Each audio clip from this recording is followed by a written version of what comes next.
Magandang umaga, ngayon po araw ng Biyernes, February 2, 2024. Narito po muli ang update sa lagay ng panahon.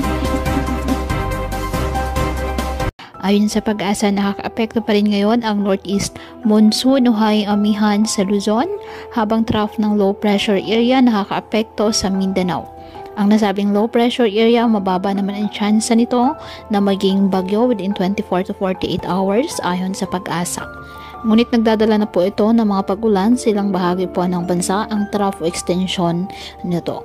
Ngayong araw, ang Mindanao, Central Visayas, Negros Occidental at Southern Leyte asahan na maulap na kalangitan na may kalat-kalat na pag-ulan at thunderstorms dahil po sa trough extension ng nasabing LPA.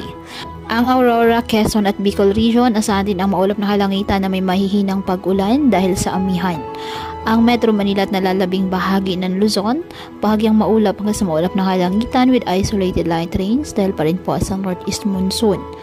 Apektado naman ng trough na nasabing LPA kasabay ng mga localized thunderstorms ang nalalabing bahagi ng Visayas. Kaya patuloy pa rin po natin na pinag-iingat ang ating mga kababayan sa banta pa rin ng mga pagbaha o pagguho ng lupa at ugaliin na magdala palagi ng payong o kahit anumang panangga sa ulan sa tuwing lalabas ng ating mga tahanan. At yan po muna ang update sa lagay ng panahon ngayong araw.